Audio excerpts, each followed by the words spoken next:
मेरे को एक फ्रेंड और उसके वो शादी के अंदर गए हुए, और उसकी शादी के अंदर मैं गाड़ी चलाऊं, और वो जो मेरा फ्रेंड आरएस लगा हुआ है वो बराबर बैठा हुआ, और उसने मेरे को कहा हुआ कि भाई साहब आपने टोल नहीं देना।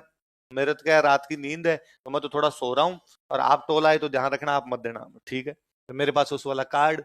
अब बारात की गाड़ियां तो टोल पे सब एक साथ जाएगी, बाराती गाड़ियों के पीछे सबके वो दिल बना हुआ, तो है ना। तो बारात गाड़ियां सब एक साथ रहती है, और मैं चूंकि दोस्त की शादी थी, एक तो क्या है भाई बारात में कौन जाते हैं, तो अपने दूल्हे के दोस्त हैं तो अपने जाएंगे, या दूल्हे के घर वाले जाएंगे, तो घर वाले तो एक दूसरे से कनेक्ट होते हैं, अपने अलग होते हैं। तो मेरा यूं था कि भाई मैं इनके पीछे पीछे गाड़ी रखूं ताकि अपने इधर उधर ना हो जाए, इनके साथ साथ में रहे अपने। तो अपने उनकी गाड़ी के पीछे पीछे लगा रखी थी, दूल्हे के पापा वाली गाड़ी के ठीक पीछे ही रखो, ये जहां रुकेंगे अपने रुक जाएंगे, ये चलेंगे तो अपने चल लेंगे। तो मेरे से पहले दो पहले बारात वाली गाड़ियां निकली, तीसरी वाली गाड़ी जैसे मेरी वाली गाड़ी गई, मेरी वाली गाड़ी जाते मैंने दिखाया, अपने राजवी सामंत थे उस दिन, आपने उसकी तरफ यूं किया, तो टोल पे जो लड़के बैठे रहते हैं वो 10वीं 10वीं पास ही होते हैं, और वो कार्ड को यूं देख,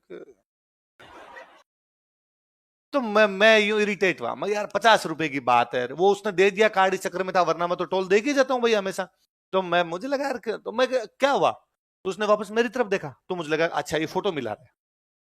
कि भाई जिस अधिकारी की फोटो वो तू लग नहीं रहा, भाई मेरे दाढ़ी बड़ी हुई, वो फ्लेप वाला शर्ट पहना वान, तो मैंने कहा ड्राइवर ड्राइवर सर।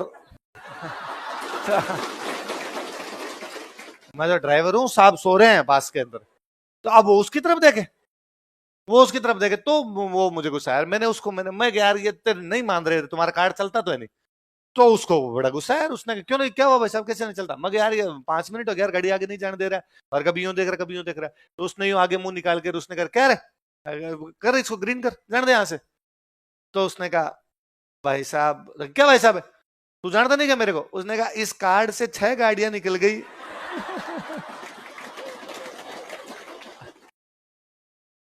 मैं नॉर्मली क्या होता है कि एक गाड़ी मेरी यहां निकल रही है,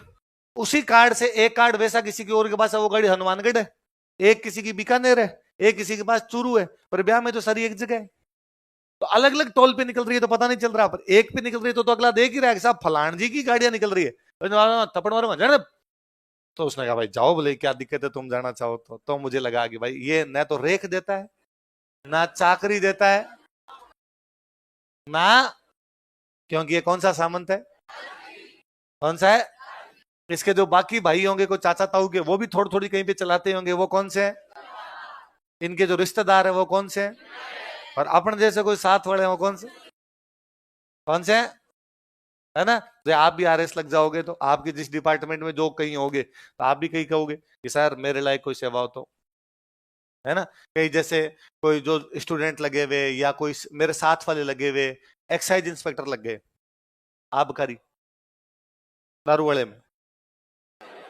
है ना, तो वो मेरे पास जितनी बार आते हैं वो सर आपका भाई है उधर, टेंशन लेने की कोई आवश्यकता, अभी भी गाड़ी की चाबी दो आप, क्या है, अरे व्यवस्था कर देते हैं आपके लिए,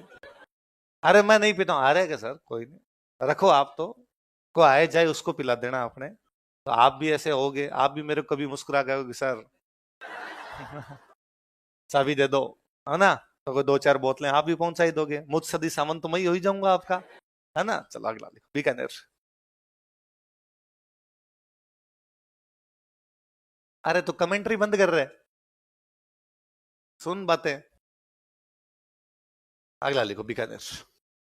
मेवाड़ में कितने प्रकार के सामान, 3, मारवाड़ में 4,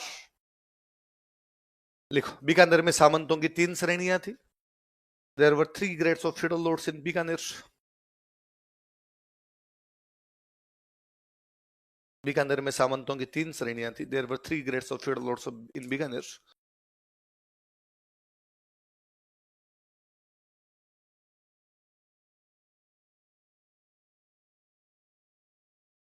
पर आप ऐसे मत करना, ऐसे कार्ड किसी को मत देना,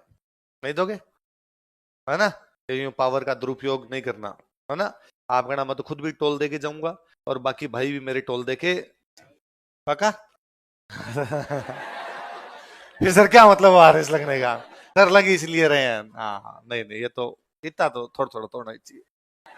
डाउ मतलब लेफ्ट, जीवनो मतलब, तो जो राइट में बैठते वो तो कौन से हो गए, जीवने, और जो लेफ्ट में बैठते वो जो राइट में बैठते हो शक्तिशाली होते, लेफ्ट में बैठते हो कम शक्तिशाली होते। इसका मतलब शक्तिशाली सामंत की साइड में बैठेंगे जीवनी, जीवनी श्रेणी के अंदर बैठेंगे, और जो कम शक्तिशाली हो किधर बैठेंगे, किधर बैठेंगे। देखो आप कभी और सोचना, आपने कई बार कहते हैं किसी मूवी के अंदर देखते हैं या कभी किसी नेता के बारे में कहते हैं कि वो उसका राइट हैंड है, वो उसका, तो वो राइट हैंड होता है, वो शक्तिशाली होता है कमजोर होता है ना। इवन पहले गांव के अंदर जब हल जोतते थे ना, बैलों से हल जोतते, तो दो दो बैल एक साथ हल जोतते, तो जो शक्तिशाली बैल होता है उसको रखते राइट, जो थोड़ा कमजोर होता है उसको रखते। तो शक्तिशाली सामंत होंगे वो किधर बैठेंगे, राइट में, जो थोड़े से कमजोर होंगे वो किधर बैठेंगे, लेफ्ट। तो राजा के राइट में बैठते वो सावण जीवन है, और जो इधर बैठते वो कौन से हो गए। तो तुम सारे कौन हो, इधर वाले कौन है। फिर मैं राजा, तो ये जीवन है, ये तुम्हारा कुछ ही नहीं।